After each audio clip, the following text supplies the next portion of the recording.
Though all other animals are prone and fix their gaze upon the earth, he gave to man an uplifted face and bade him stand erect and turn his eyes to heaven. Ovid. Some awesome Greek dude. The sky calls to us. If we do not destroy ourselves, we will one day venture to the stars. Carl Sagan, a hero So we of have mine. GoPro number 1 is a Hero 4 session.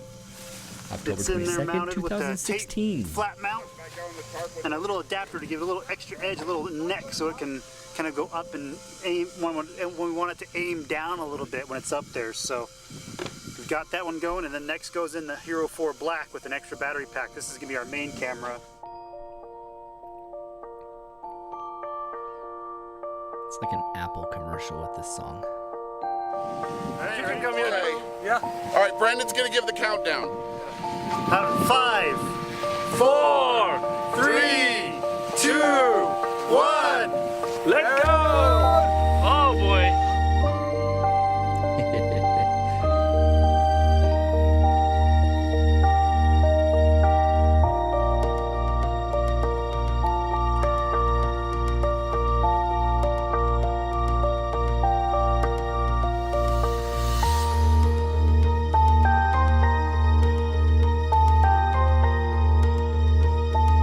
And then we convincingly proved that the Earth was not flat, or that was a GoPro with a really wide angle, and we're in the stratosphere only anyway.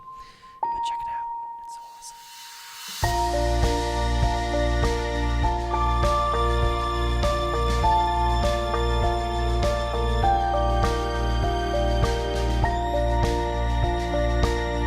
As it falls into this area, I can't begin to focus. I'll get myself off the screen.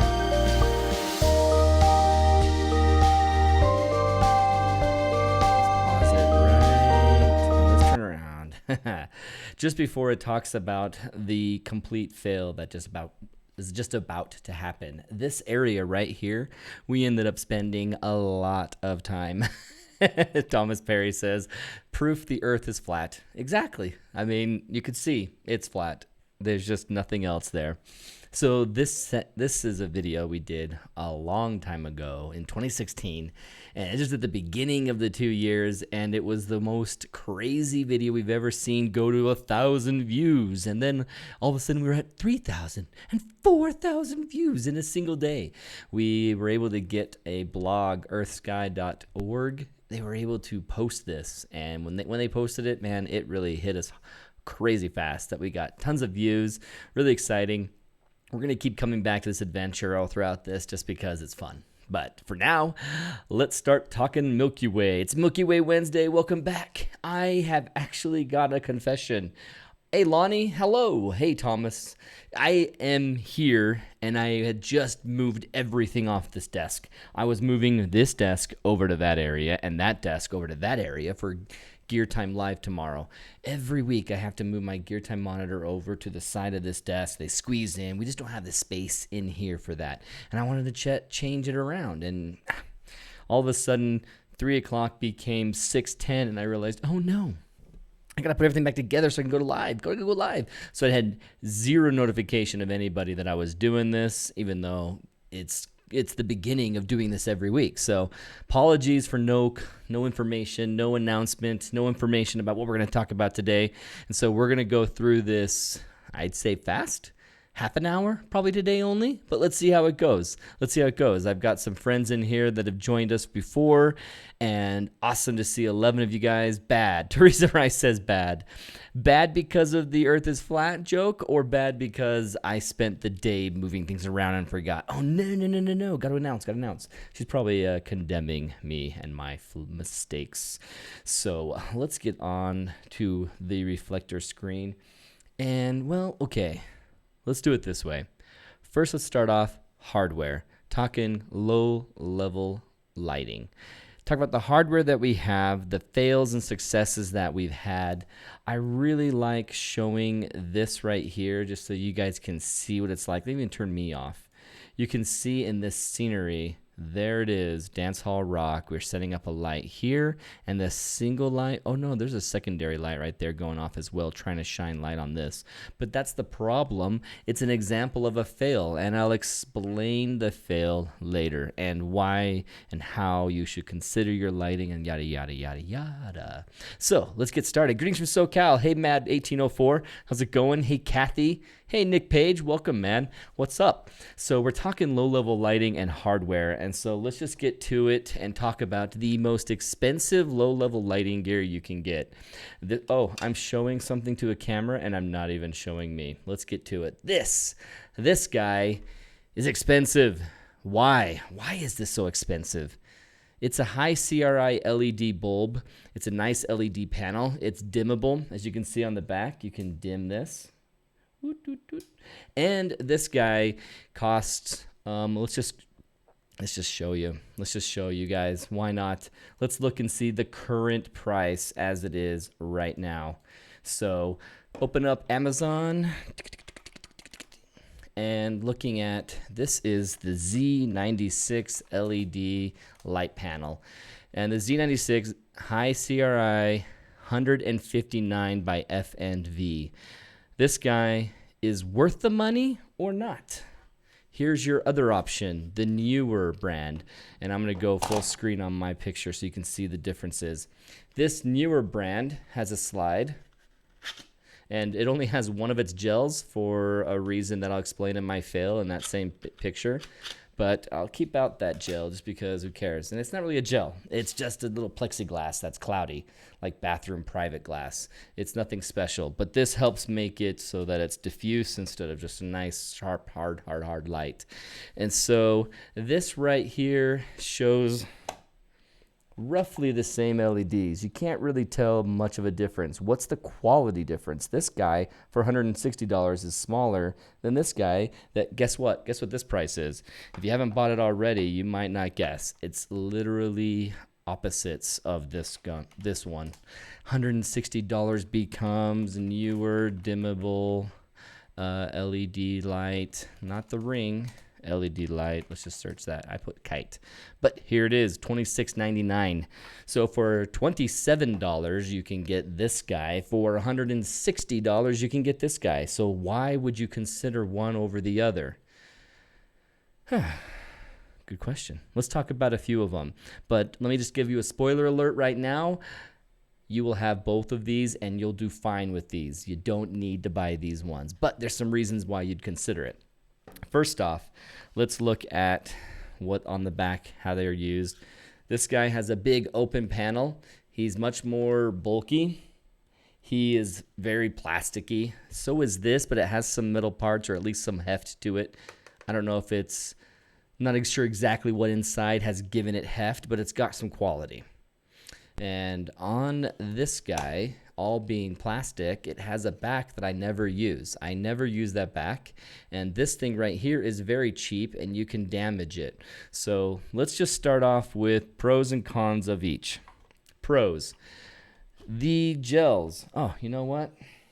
They're not with me. Oh, I have them right here. Awesome. These, plastic plexiglass gels are magnetic. They snap on the front. Very nice. It's not worth $160, but it's very nice that it does that. I always use, and Royce always uses the white and the orange with the orange on the outside so that it puts some red rock out here nice.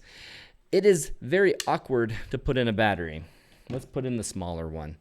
You put in a battery, you have to hold it like this and get it open. When you want to pull it out, you can't pull it out from here. You have to hit this, pull this up with the other hand, and then hold on to this while you pull it out. It's just cumbersome and weird. It's not, I'm not saying that this is hard. I'm just saying that it's a weird way of doing it. You can put AA batteries inside there. I've never bothered because these are so cheap, and that they go for so cheap. You can buy a couple of them at a time and they last for 4 hours, so you never really care about getting the AA batteries in there. But it does have the feature of that. Encloses well. Oh yeah, I can't put it in here when it's like that. This is another example of why I don't like this door. But this guy goes on in here, and then you can turn the dim up really, really bright. You can even see a little lens flaring. I like that. You can see all the LED panels. If you pull it all the way down to this level is less than the level of this. Let me turn off some lights in here. So going away for a second. You know, I said I was going to play this every once in a while, so might as well. Let's go to the first day trying to find our GoPros. So I was showing this, for those of you who jumped in a little later, I was showing this video, this GoPro video that we had in 2016 where Brendan and I sent our GoPros up into space, up into the stratosphere. It was awesome. And then it came down. We lost connection with it.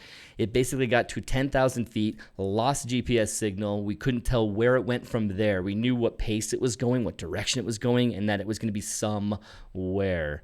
So after that, we knew basic area of where it could be, and while I turn the lights off, you guys enjoy this.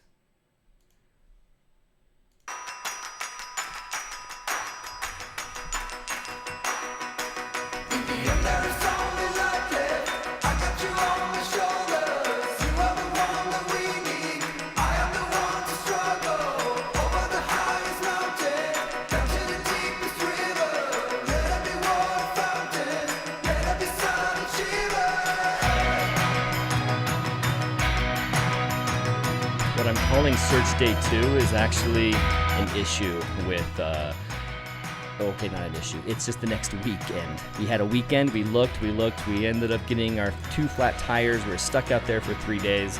I went back to work late, which is why I ended up getting fired eventually. And then we came back a week later with the Can-Am, and now we're gonna really find it. We're definitely going to find these GoPros. And we're thinking, let's go across this one area that's nice and open. We'll zip over there and pick up the guys that are gonna show up here in an hour. Well, on our way to get them, it got so caked in mud that we were stuck there for an hour and a half, and by hand, as you watch Brendan, we dug ourselves out. And it wasn't deep in the mud. It was just so much mud was flung up into the shocks, into the wheel wells, that this was just spinning and not going and choking. It was a pain in the bleep. It was so ridiculous. So there we are. It was like clay, pottery clay that had gone all throughout the inside. We picked up the guys. There's John. And then we got Joy in the back seat next to Brendan. And so we kept searching. And then when you come up to search day 3, we'll get back to that later. Let's go back to the Amazon. $160. It's $27. Okay, why do I want these? Why would I want to spend extra money on that? Well, let's go back to full screen Aaron. As dim as I can be with all of these monitors, let's go ahead and turn these on. One thing, he could see me. Cool. One thing about this one is nice because you don't have to do any sort of tray. You just dig in there deep, find the trench, and pull it in or push it in. And so this right here is how you get this guy turned on. Wow. Bright. And then now I can dim it. This side button, I can dim it all the way up, dim it all the way down. Neither of these have a very cool way of dimming that gives you clicks, something that would give you an idea I'm on this setting versus that setting. It's just a full rotating wheel that has no sensory feedback that says, hey, this is how far you've gone. And this one, look at its dimming. Come on, monitors. Let's turn my brightness down. Am I not affecting the brightness? Why am I not affecting your brightness? I guess I hit the FN button. So I'm turning that down. I'm turning this monitor away. So I have a little more dimness. Up here, this is the lowest setting right here. Well, as it turns on and off. One of the cheaper reasons why this, examples of why it's cheaper. And then this on the dim. To make this fair, let's go both white lights. So can you tell a difference? No, I mean, how are you going to tell a difference? But I can tell you guys right now that this lighting is less dim. I say more dim. This more expensive one can dim a little bit more than this one. But that is not a problem because what do you have to do? Here you're lighting a subject, you pull away, and that dimness becomes more and more dim and more dim the further you are from a subject. Full brightness, you almost never do unless you're in a situation that you're so far away. So here's a comparison of dimnesses, and it is a dance party in here.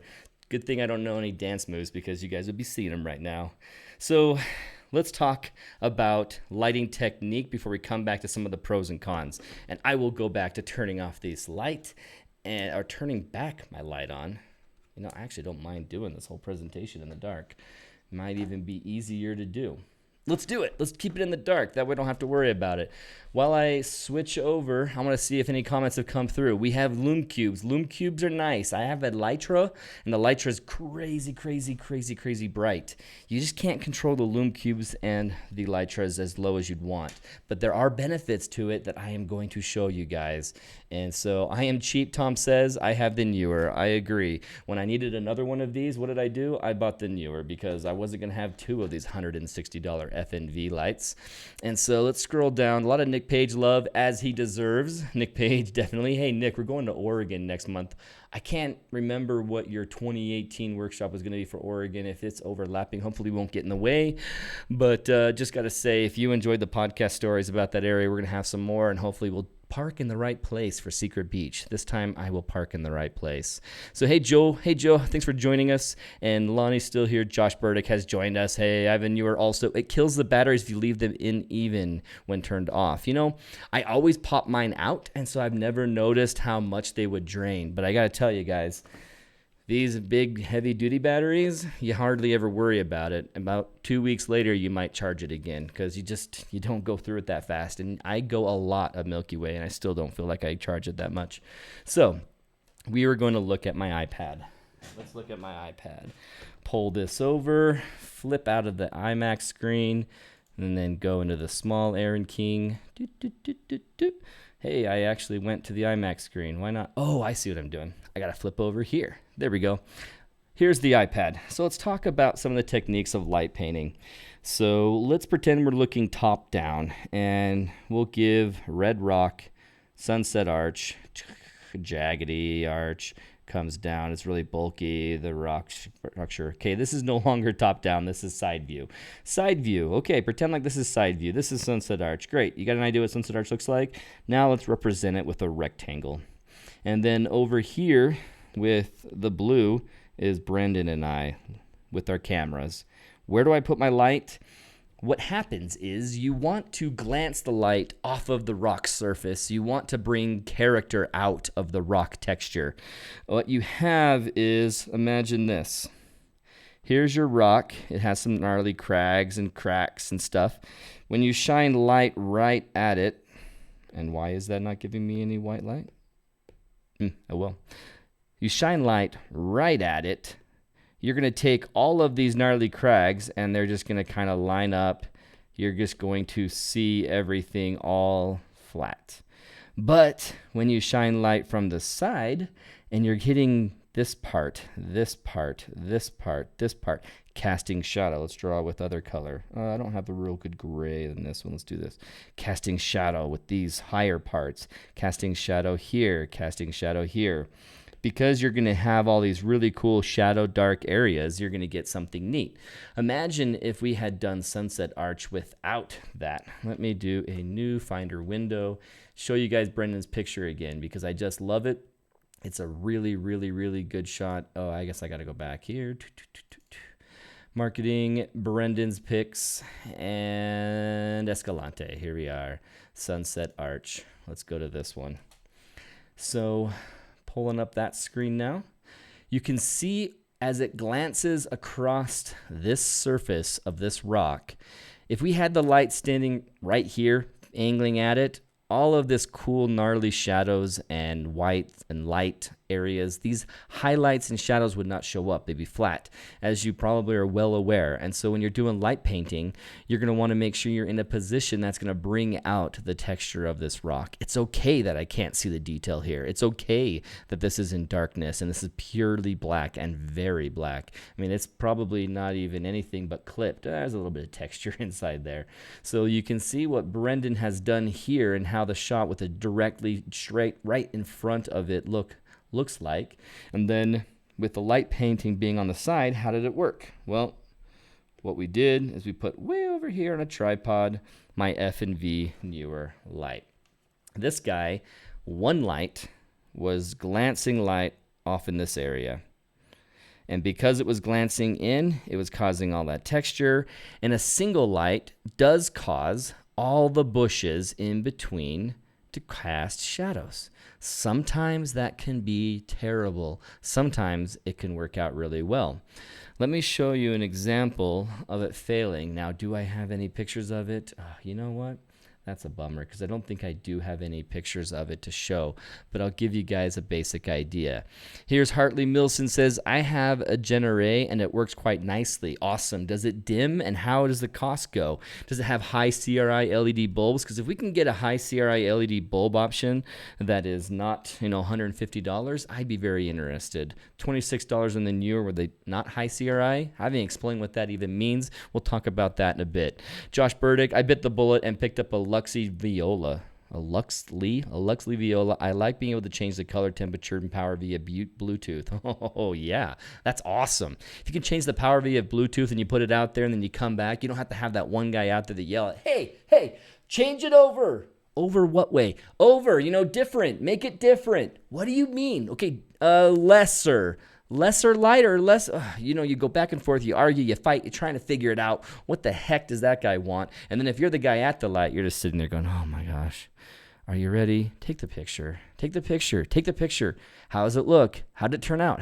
Can I come back? Can I come back to my camera now? And so having these controlled in the distance would be pretty worth it. That Luxley Viola, Josh, I'm going to have to check that out.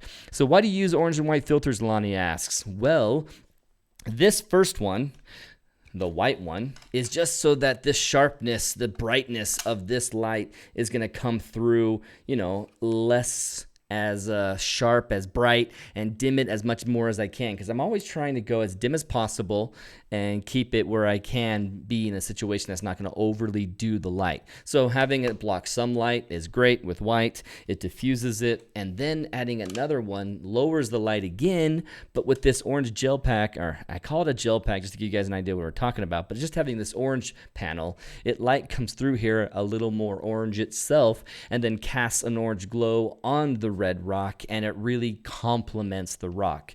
Royce Bear always has both of these on. I had as well. When I checked with him last, he says he does it that way, and I felt vindicated, justified. I was like, if Royce Bear does it, I'm doing it right. But you can do it any way you want. The thing is, if I do it with just this light, I'm going to have a little bit of color cast if I didn't spend $160 on the high CRI bulb. So let me just explain that a little bit. And I think one of the best ways I can explain that is down on the iPad. And so I'll pull it up, and I'm going to borrow from David Kingham to show you guys this, but I won't pull it up yet until I've absolutely got it working. So let me show you the example of at Joshua Tree. Joshua Tree didn't work out very well because of the light. And I think Brendan has an example in here of Joshua Tree. Where's he have it? Joshua Tree, Milky Way. Yes. Okay. Perfect. He has the example, and yet it went off of it immediately. Where is it? There's Drew Armstrong's butt in an awesome place at the windows of our night Zion. Here we are, Joshua Tree. I don't love this image. Brendan, I think, had better images than this, but let's just show the example of what the problem was, how we fought with this area. We picked this rock because someone said there was an eye and a hole through it, and then we went there at 3 a.m. and hoped that there'd be something, and there wasn't. But we still captured a Milky Way anyway, and so this is just an okay shot. I think this is really distorted, but ignore that. In fact, let me help you ignore it. Ignored. So, I'm going back and forth between David Kingham's information as well as talking about the shadow issue. So let me just focus my attention real quick on the high CRI LED bulbs. It looks like my iPad has decided to put the PDF in the cloud, and we're downloading it right now, so I won't jump over to it yet. So I think I will at least jump over. Will it open it? If it opens it automatically, I'll switch screens.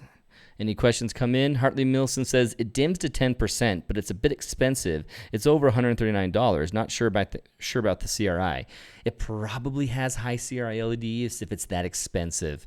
And Josh says, oh, that's the same one I've already talked about. So Hartley, maybe this might be a great opportunity for me. I think I'm going to check it out and check out what you have. It's going to be expensive, but I wonder if it dims more. I mean, 10%. I don't know if this is 10%. Maybe. I don't know what the specs say, but let's see what it does in actual use, and I'll be able to, verify that information. So let's hop over to my iPad, and IMAX screen's off, and I'm looking at comments, so you can't see my iPad. So here's a really, really, really good ebook. My first one that I purchased before Royce Bears. I know, Royce, I'm sorry. I bought this one first. I didn't know about your ebook. But looking at this picture now, I think, that's not even a very good exposed Milky Way, because it looks like the moon's up or astro twilight's happening. And so the stuff that I know now, I'm like, hey, David Kingham's awesome, but that's not the best. But this is a great ebook. I love it. It's a good way to learn. Trying to write my own and get it out as well. But man, for now, if you guys want to find David Kingham's ebook through, what is that again? It is through, what's his name? CNV. But what's his name? I can't think of his name right now on the spot. Terrible. And the example I want to show you are what the lights do and why high CRI is a very good purpose. So instead of keeping you guys dizzy, let me zip you over to my IMAX screen so you can look at this Joshua tree, and I'll talk about the shadow issues while I switch this over. So when you have a light, especially on a tripod like I use, that's only about 6 feet tall, you're going to cast a major shadow on the closest object in front of you that gets blocking the light, and then behind it is this huge long shadow. And so depending on where you are and what you're dealing with, you're going to have shadows cast by your shot. When we were looking at Brendan's image, in fact, let me open this with preview so that I have it open still. Anytime now, computer. Go back to Brendan's Escalante image. You can see in the front and the foreground of this arch how he has shadows cast by these bushes. Imagine if those bushes were Joshua trees. Imagine if you had a situation like at Joshua Tree where the bush is about as tall as the tripod and you're working around it. You're going to cast a major shadow, and you don't want that. You really don't want that going on your subject, and sometimes it's really annoying. On top of that, you're also catching things with light. You're catching all of these bushes with light and drawing attention to them when maybe you only want to focus on this arch. And so here's the pros and cons of low-level lighting. When you do handheld lighting, you walk up to your subject sometimes and you go really quick and zap it, and you can kind of control how much light you put on the subject, but you also control where you put it. You can go behind that really annoying tree and light it and not have that tree lit up. In a situation in Moab, I'm going to show you later how we benefited from different types of lights like the Lytra, the Lume Cube, and where those come into play. So right here, you can't see it, but off this trail, there is the low-level light that I have set up on a tripod, and there's these big bushes, and they were being lit up. You had to burn down the light on these bushes, otherwise they were just everything you look at in this picture, you go here and here, here and here. Nothing is pulling our eyes over to this cool rock in Joshua Tree, or even this Joshua tree, which I'm hiding because it's not really well taken care of when it comes to how distorted it looks. But you can see the lighting that Brendan's added on his picture from his cell phone just to get more light on this tree. That's why it's a different color. But this area has these trees that we want to be lit, but trees we don't want to get more lit being closer to the light. Let me show you what I mean on my iPad and also talk about the high CRI after this. So let's jump over to the diagram. Let's just do a new diagram. So you're out there, you're working on a shot, and you're lining up a subject like this rock. Big structure. Here's a big rock structure. Then you have these Joshua trees. They're coming up, making really cool shapes. And then you also have these hideous bushes that are in your way. You put your light down here. You want to light up this entire rock face. You go too close to the rock face and you're only really lighting up this part of the rock, so you pull back as far as you can to really knock some light on all of the face of the rock, especially with these big rocks in these situations. Well, I found myself dealing with the Joshua tree situation by going on this hiking trail that leads to the rock, standing here and setting up my light behind these Joshua trees so that I didn't give them too much light. I didn't want to bring in too much light on them. Let's just use this part of the screen. So here's a Joshua tree. We'll just make some simple shapes so that you can understand what I'm talking about. Here's the light source. I was lighting up this one really bright. But then this one was getting, you know, this kind of light. Why? Just by vicinity of my low level light. Being so close, it was blowing up. My exposure choices were making this look indecipherable from light. You couldn't tell what it was. It was just blown out, terrible. But these were looking kind of okay, but I really wanted to bring up the light. I wanted to bring it way up. So how do I make sure that I light these ones well, but not blow this one up? I would usually try and work my composition around it, move my light around it, and I'd probably put my light behind this one, keep these ones in, and make a compromise. Well, in the situation over at Moab, not Moab, we were in Devil's Garden in Escalante. We have a rock structure that was a big opening, and this rock structure came out like this. In front of the rock structure were bushes, some as tall as me, which is not very high. I'm only 5'5", but some as tall as me and my tripod. And so that was a battle to deal with. So when we're trying to shoot this rock structure, if we did our low level lighting like we would typically do, kind of glance it in off of this rock, we'd have some nice shadow areas and highlight areas. We'd underlight this hopefully, so we draw some definition on the hole in the arch, as well as getting some light on this other rock next to it and just kissing the face. You know, you'd kiss the face with light. No matter where I wanted to put it in this situation at Devil's Garden, it was going to light up all of these distracting and not attractive bush trees. They weren't attractive. They weren't helping the image. I didn't want them to light up. Well, luckily, we had a situation. I'll just back out of all these white light lines.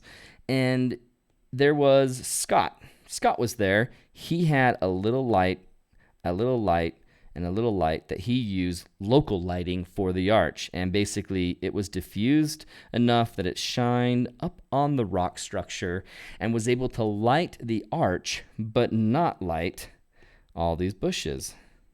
So these bushes became dark silhouettes, non-distracting dark silhouettes, thanks to the small light being there between the bush and the arch.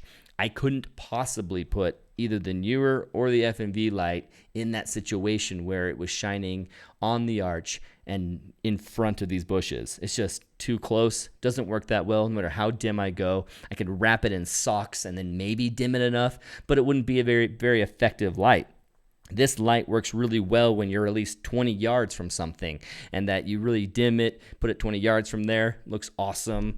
Like on this IMAX screen, let me show you. You can see this guy looks awesome on here, but would have looked terrible on the other option. I mean, this is the same light lighting this rock. You see how we're not really showing off this rock at all with how far back we had to go. We couldn't turn it up anymore because these bushes were on fire. I just did not like the shot, and so the compromise ended up not working, and we had a fail out at Joshua Tree. So let me show you my picture from that morning. And I'm talking about that morning over at Escalante where we got that shot. Is it going to be in here? Fortunately, these all got moved around. Let's see, 9. Escalante, good, night 9. So it's going to be a night 9 picture. Come on, where are you? Maybe I'll just do this so I can see him fast. See all of these Milky Way chase that I was going through. Oh, really? Nothing obviously stood out as being that picture. Sometimes that's the way it goes. It's just hidden in here. I'll go to my YouTube video. I'll just resort to that. Let me show you guys. We'll jump to another YouTube. And it is night 9 on our great Milky Way chase. So if you ever want to check it out, you can come here. And Devil's Garden Escalante. And you can see this picture. Let's go to the finals. Let's jump ahead. Perfect. Right there. You can see it. So here's the raw. And you can see where the light's between the tree and this rock structure. I think this is Brendan's shot, and the next one's my shot. So from my perspective, out a little bit further from there, I did a panorama. I went all the way to far right, all the way to the far left. You can see this rock structure and how it's getting a nice shadow here. Well, maybe too much, honestly, here. But then the lights below that are over here and over here, they are lighting up the rock arch and not lighting up all this distracting structures of grasses, weeds, trees right here. So if I put my light up, I'd be lighting up all of that and then having a hard time trying to focus your attention to the feature of this rock arch. Let me show you the final.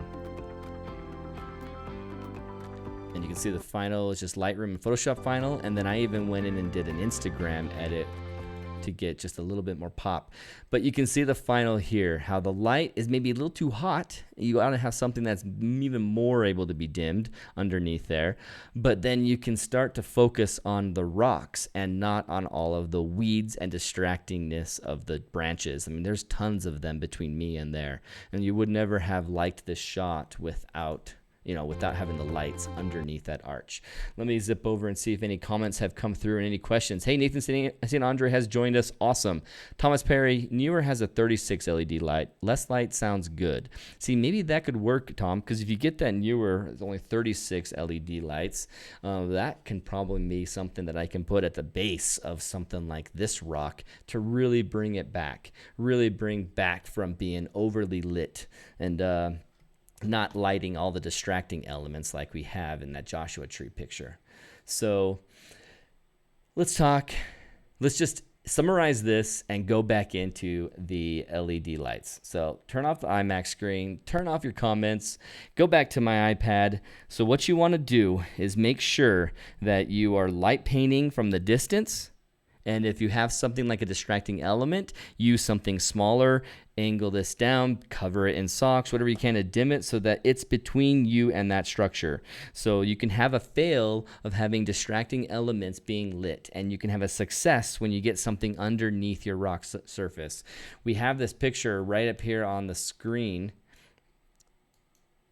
and you can see, let me pull over here, how we have multiple lights going on right there. I'm going to turn myself off so you don't see this, but you can see us standing here. We have a light there, a light pointing at this rock, and then there's a light on the inside of this hole lighting Dance Hall Rock. And this is a pano showing us doing the shot. And so you're going to have different types of lights and different strengths. The one light that went in here was a Yongnuo light, a smaller LED panel that you can see it's much more yellow in its color. And this one back here was much more yellow in its color. And then mine right here, the high CRI LED bulb, brought out more true. Why? Well, let's talk about it in my example that comes from David Kingham's book, Nightscape. Really good book, really good picture. So it shows here, this is a xenon light. Let me make sure it's in the video for you guys, my mouse cursor. This is a xenon light. This is high CRI, and this is a typical LED. You can see how you can get a little too yellow with some xenon lights. You can go a little too blue, a little cold with the typical LED. But then that high CRI can bring out some of the natural colors and not add actual color to it. And that's the key thing. That was the key benefit of having this expensive LED light, is that I could have a natural color cast on me. You're probably not going to notice it through a YouTube live, but let's just look at it and see how it goes. So let's hide this light. Here's me. I'm more typically white and have a brown beard. And I don't know what you're going to see for color change, but you can see what color it's casting on me maybe. Turn it off. And then this is really, really bright. Turn it down. Where's that dimmer? Yeah, it's impossible to tell the difference. You can't see it here. But when you see it in your picture, you will have to change it. So what happens on this LED panel is that they go ahead and put in warm and cool, and they intersperse it. So I can see them intersperse between each other evenly. On this particular panel, it has no controls on the back. Let me show you. Maybe it's time to turn on my lights. There's no controls on the back of this that let me change the color temperature. You saw them mention that with theirs, Josh's and Hartley's. They have some color temperature controls. This one has nothing. It's either dim or it's bright. That's the only option for $26. On the $150 one, this one on the back, all it has, I think it's time for me to turn my lights on. Let's go back to the GoPros that got lost. Let's get that video back up and show you just a little bit more of that story while I switch my lights over, because I want you guys to find out how this ended.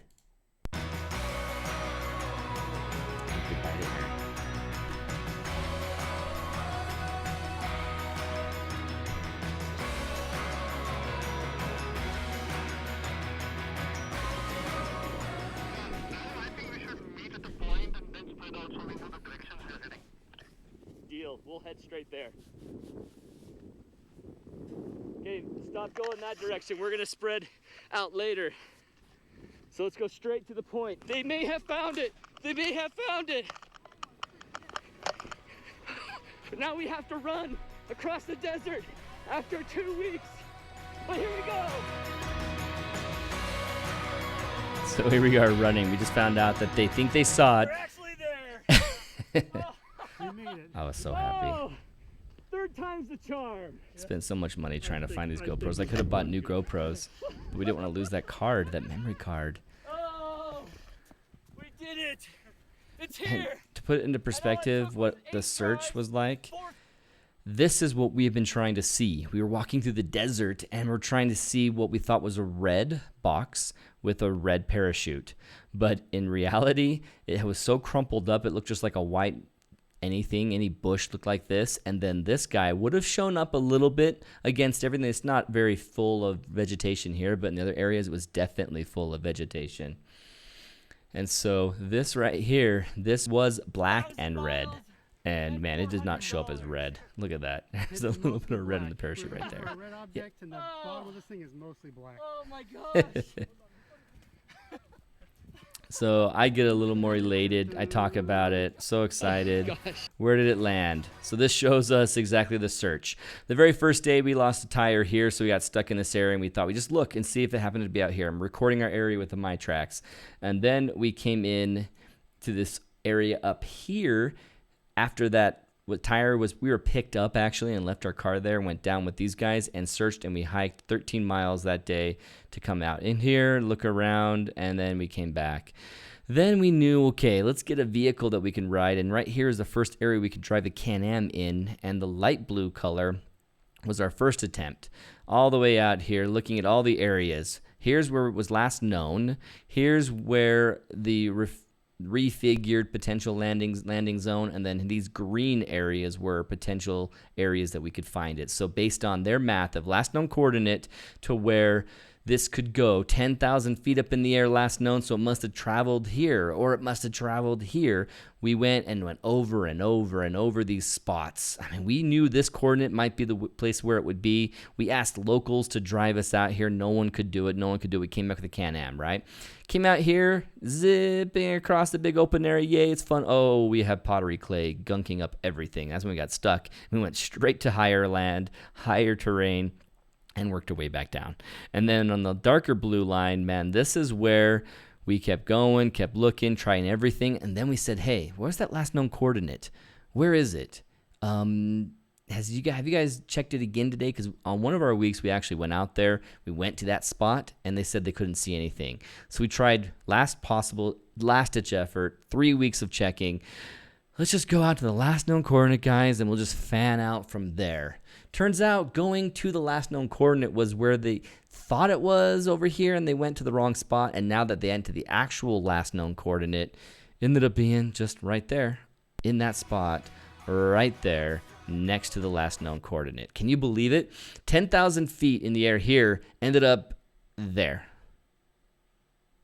It was so frustrating because you're thinking, oh my God, so we just had to go back to the last known coordinate. Imagine that. Imagine that. You can't see it in my picture right here, but it's right there to there. That's the difference. So, we finally found it, found our GoPros. So let's go back to seeing full screen and talking about the backs of these. So you can't control your color temperature on this one. There's just no extra buttons, as you can see. And you can't control your color temperature even on the expensive one. There's nothing but this right here is a DC adapter you can control or with power. And then you got your dimmer and that's it. You can connect it to other ones, make a grid of these, but there is no color control. Why?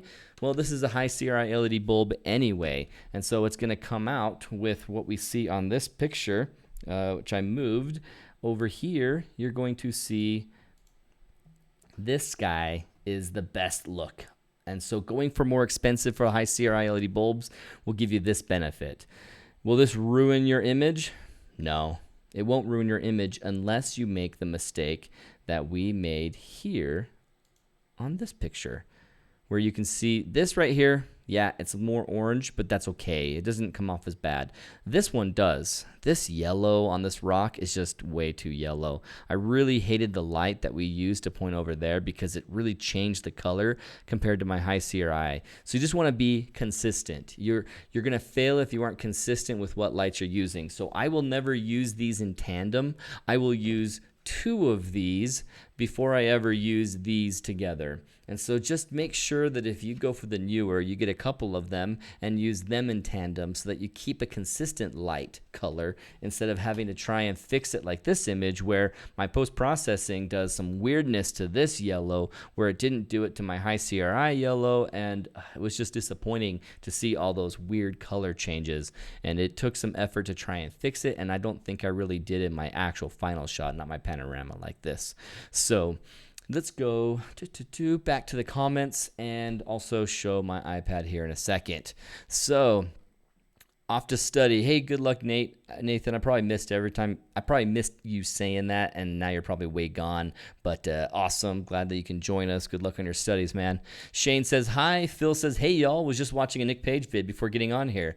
Nick Page was actually just with us for a second. I don't know if he's gone by now, but he was joining us. That was awesome. Phil also says, is he talking GoPros from back in year 1? Yeah.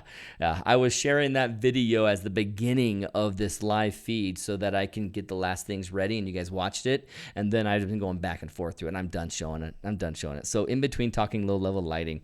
So the last thing I should probably tell you is let's just summarize everything we've talked about really quickly.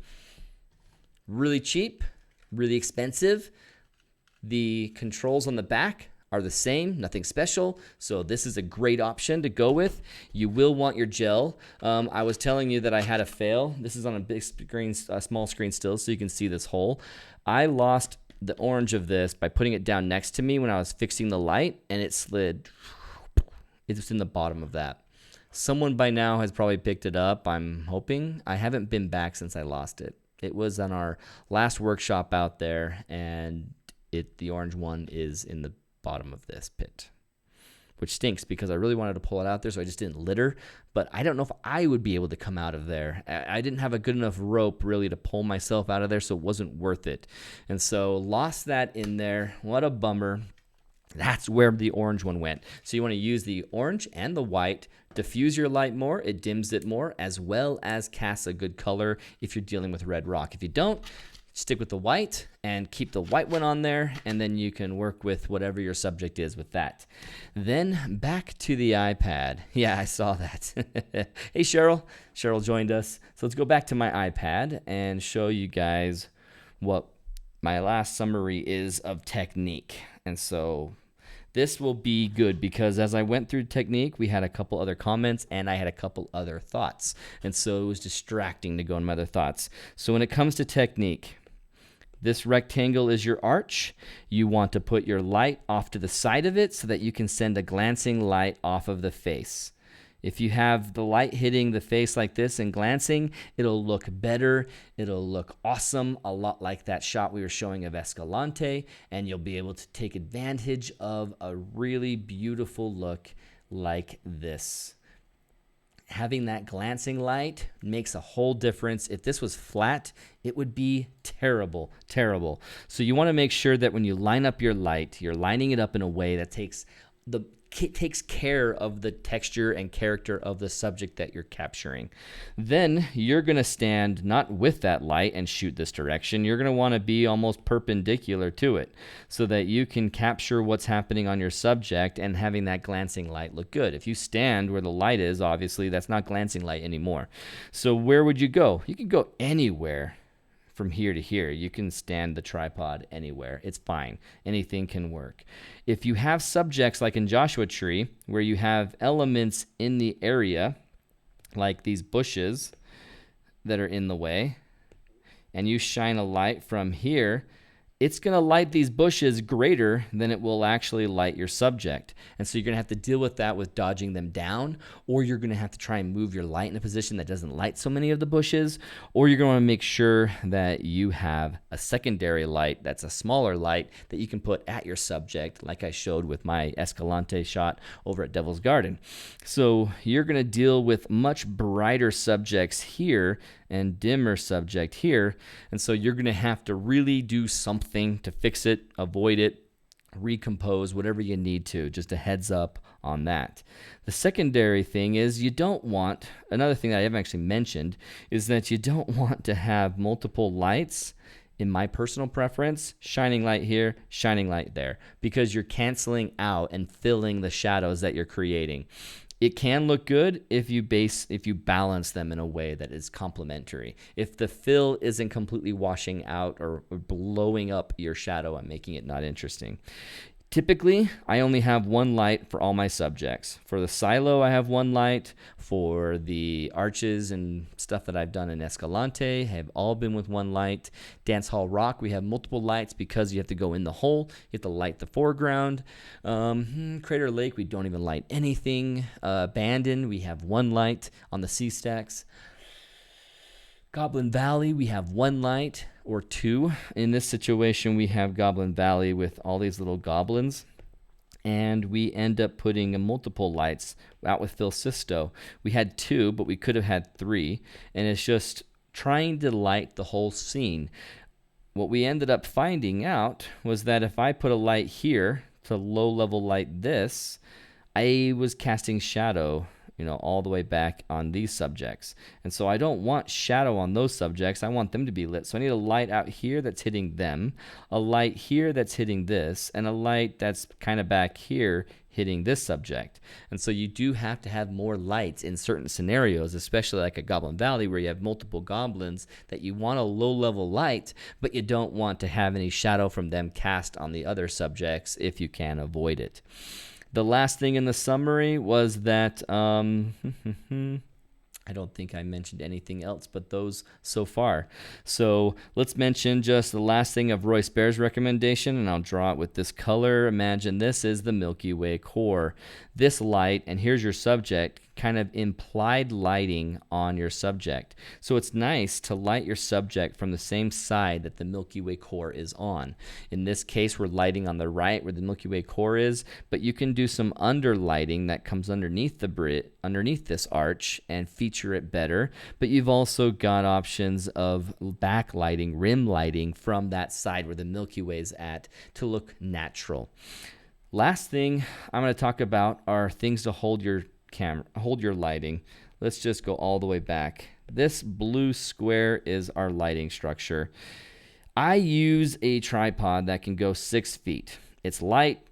I can extend it, and then I can put it anywhere. It's really sturdy in the wind. In fact, I'm using it right now to hold that camera.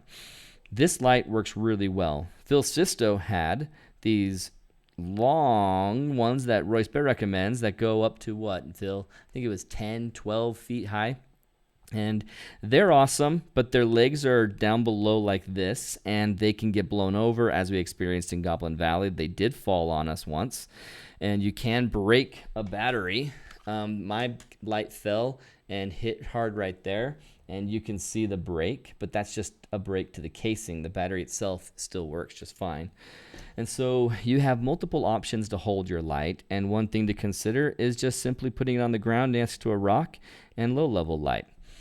That is great for multiple options. Using just this one works almost every time in every scenario I've ever used it, but it wouldn't have worked well in Goblin Valley unless I had enough of them to work with it. It was nice having them up here. When we talked about natural lighting, imagine our subject is right here, and we want to pretend like the Milky Way or the moon is lighting the terrain. Having a higher light looking down will keep the light from looking like you're a car driving by and lighting the terrain. It'll keep it from looking like man-made light. It's nice when you have a higher subject using those, what was it called? Those high impact or those impact lights. I have to pull them up. I'll put a link down below in the replay, so check it out. You'll see the actual light stands that Royce recommended, that Phil has for his. So let's do a new background, and I want to talk about angular light.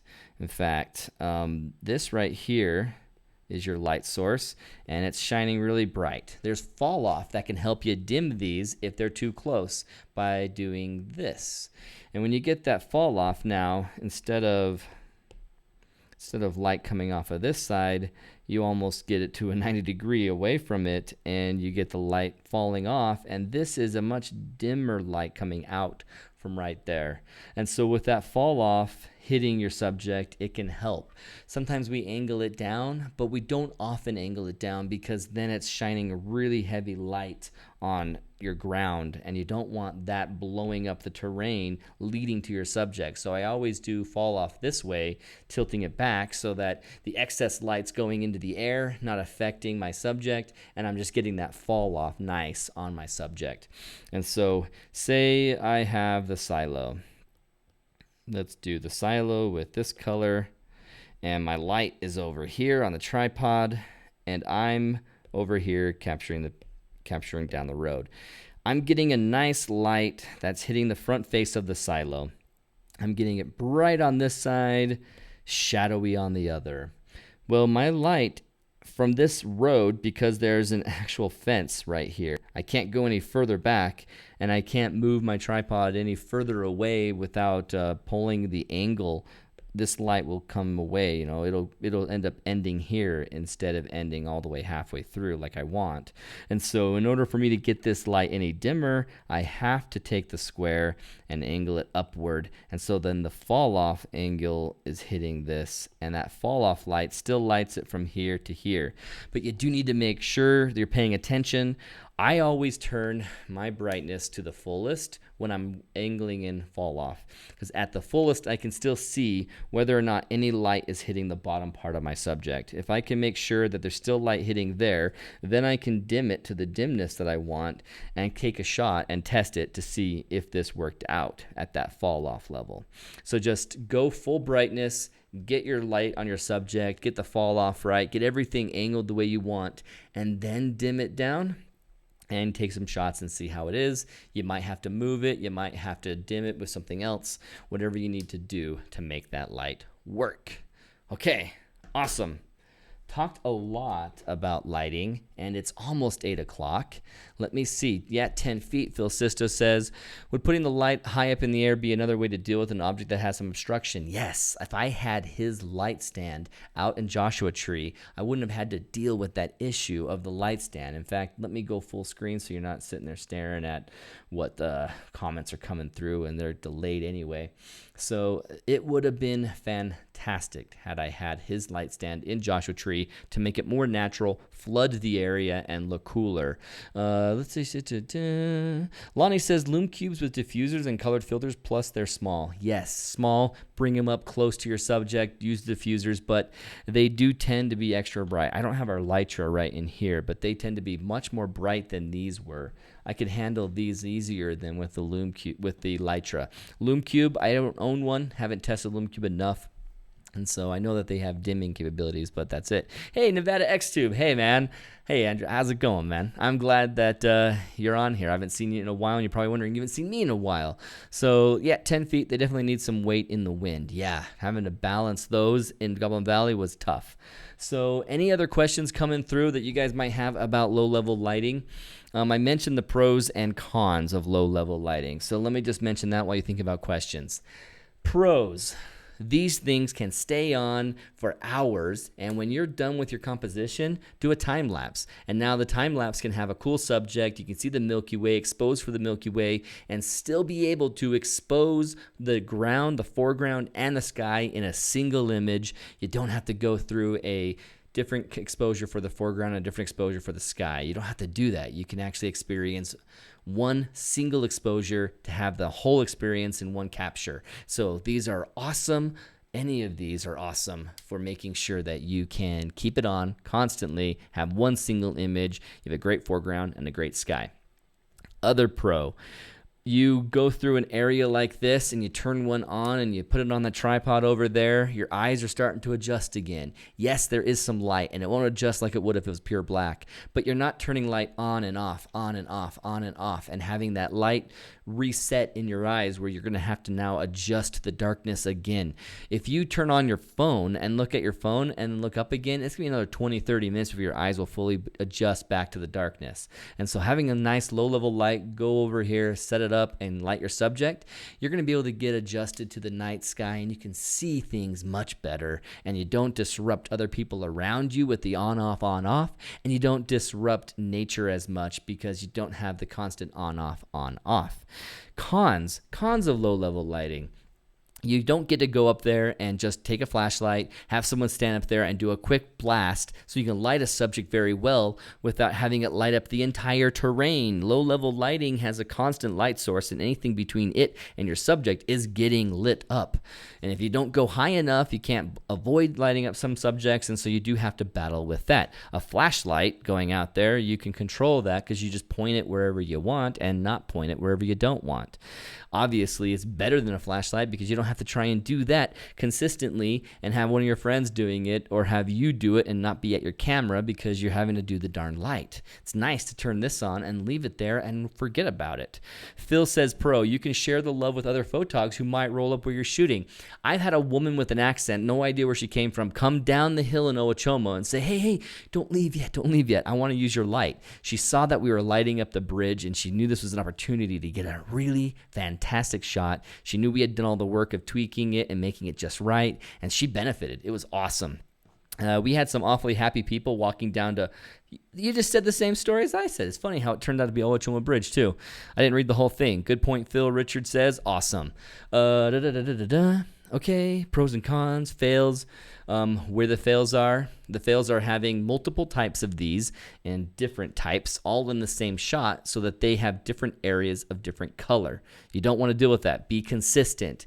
Either all newer, all F&V, all your other types. Make sure you're consistent. If you have something that is small and you can go underneath an arch and do some rim lighting, or go underneath a metate arch and really make that shine because it's a close localized subject and not have to light everything else, those are awesome, and you can avoid something like this. So when you get your arsenal of low-level lighting, I would recommend something, start cheap, see what you like, go with this, and then get a couple other smaller items. Maybe that 36 LED light panel option that I haven't played with and I can see how it goes and recommend it.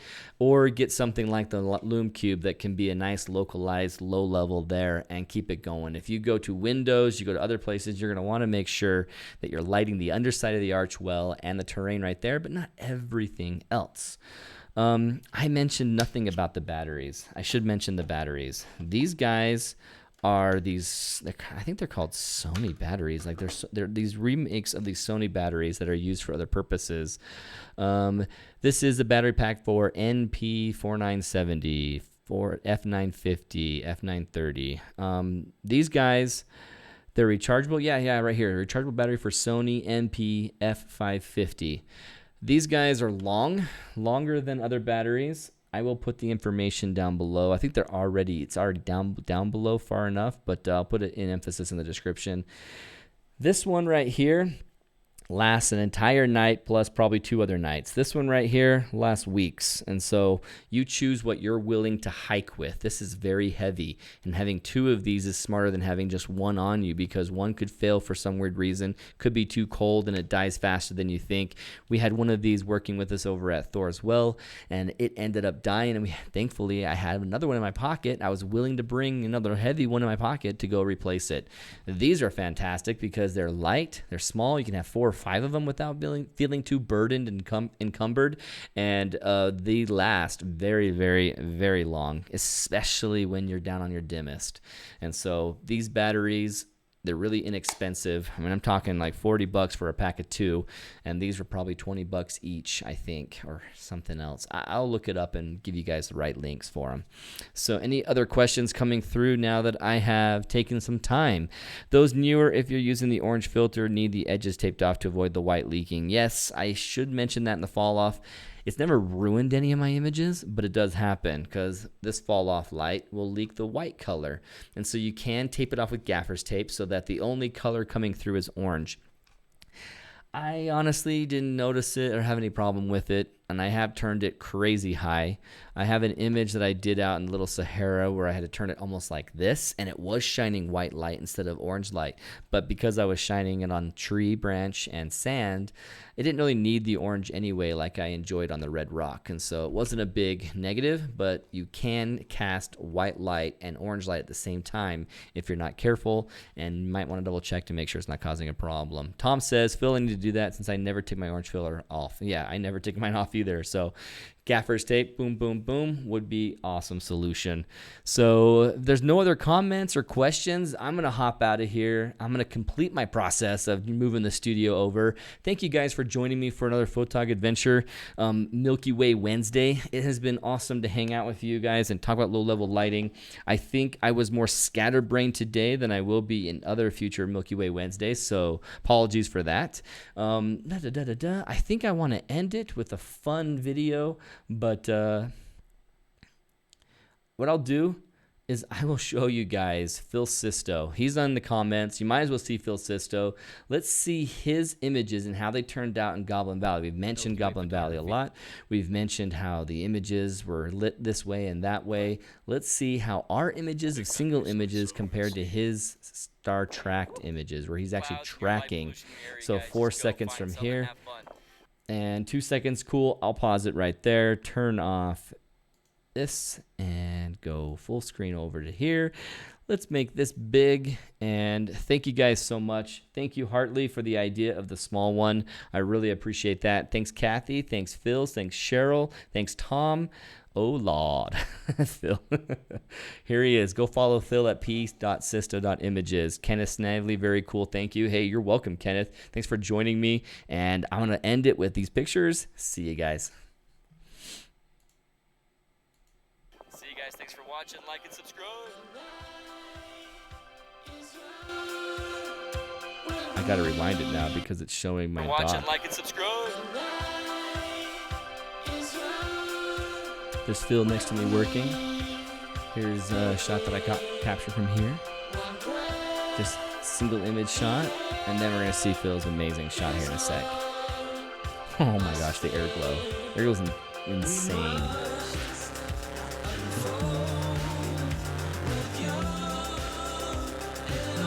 Now, did I just skip the really, really cool Star Trek one? I don't understand. It seems like I didn't show you a really nice Star Trek Goblin Valley one. Nice. I know I've shown that off. So, Phil, apologies. Somehow your really awesome Star Trek one. Maybe this is the example where I showed the picture in the middle of the shot. That's right. That's right. Here it is. It's in the middle of the video. Cool. Get a few shots, get my focus, and go from there. So that composition, goblins real quick, and then a simple image taken. I actually don't really like this. It didn't turn out very well, but Phil's is amazing. And the panel, though, is fun. It helps you see how our lights are over here on the right, and how they're lighting this certain scene. But look at that. Star Trek images are just astonishing. The billions of stars that you can see.